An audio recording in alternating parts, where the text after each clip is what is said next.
ሰላም ሰላም የተወደዳችሁና የተከበራችሁ የቲቸር በላይ ዩቲዩብ ቤተሰቦች እንዴት ናችሁ? በያላችሁበት ሰላማችሁ ይድረስ። ዛሬ አጠር ያለች የእንግሊዘኛ ንግግር ወይም እንግሊዘኛን በቀላሉ እንዴት እንደምንናገር ጥር ምጥን ያለ አረፍተ ነገር አሳያችኋለሁ። እናንተ ይህንን አረፍተ ነገር በመለማመድ ሌሎች ቀላል አረፍተ ነገሮችን ማዘጋጀት እንድትችሉ ያስችላችኋል።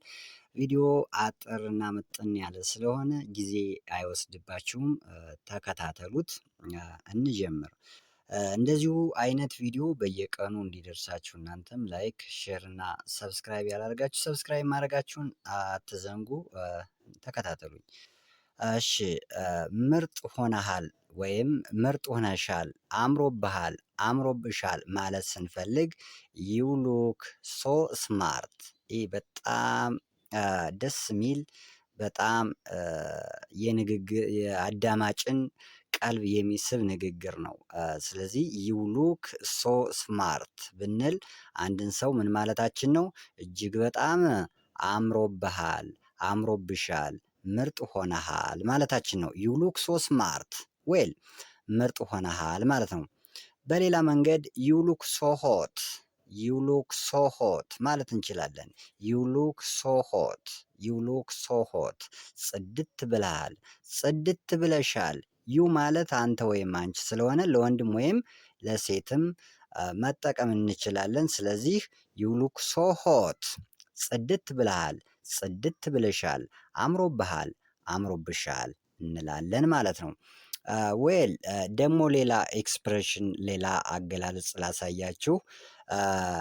ሜ አይ ሄልፕ ዩ ምን ልርዳህ፣ ምን ላግዝህ፣ ምን ላግዝህ ማለት ስንፈልግ ሜ አይ ሄልፕ ዩ ወይም ላግዝህ ወይም ላግዝሽ ስንል ሜ አይ ሄልፕ ዩ፣ ሜ አይ ሄልፕ ዩ ምን ልርዳህ፣ ወይም በሌላ አገላለጽ ኩድ አይ ሄልፕ ዩ ላግዝህ፣ ልርዳህ፣ ልርዳሽ፣ ላግዝሽ። በተለያየ አገላለጽ በሁለት አገላለጽ ምን ማለት እንችላለን? ሜ አይ ሄልፕ ዩ አንደኛ ምን ልርዳህ፣ ኩድ አይ ሄልፕ ዩ ምን ላግዝሽ፣ ምን ላግዝህ፣ ላግዝህ የሚሉትን ይሰጡናል። ስለዚህ እነዚህ ሁለቱ ኤክስፕሬሽን ሜ አይ ሄልፕ ዩ እና ኩድ አይ ሄልፕ ዩ ምን ላግዝህ፣ ምን ልርዳህ፣ ምን ልርዳሽ እህቴ፣ ወንድሜ ብለን መግለጽ እንችላለን ማለት ነው። ዌል ሌላኛው አገላለጻችን ደግሞ አሁን ማሳያችሁ አንድ ሰውን ፍጠን ለማለት ስትፈልጉ ፍጠን ፍጠን ፍጠን ጊዜ የለኝም ማለት ስትፈልጉ ስፒድ አፕ በቀላሉ አሁን እኔ ማሳያችሁ እጥር ምጥን ያሉ በቀላሉ እንግሊዘኛ መናገር የምንችልባቸው ተርሞችን ነው ማሳያችሁ። ስፒድ አፕ፣ ስፒድ አፕ ፍጠንልኝማ፣ ፍጠኝልኝ ጊዜ የለኝም።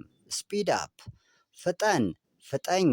አዎ ሃሪ አፕ፣ ሌላው ደግሞ ሃሪ አፕ፣ ሃሪ አፕ ፈጠን በል፣ ፈጠን በል፣ ፈጠን በይ። ስለዚህ እንደዚህ መሰል ኤክስፕሬሽኖችን በየቀኑ አዘጋጅላችኋለሁኝ። እናንተ ኮሜንት አስተያየት በመስጠት እንዲሁም ላይክ እና ሼር በማድረግ ትኩረታችሁና ድጋፋችሁ ከኔ ጋር ይሁን። ዩቲዩብ እናንተ በቀላሉ የእንግሊዘኛ እውቀትን የምትሸምቱበት ወይም የምታካብቱበት ነው። ተከታተሉት። ደህና ሁኑ።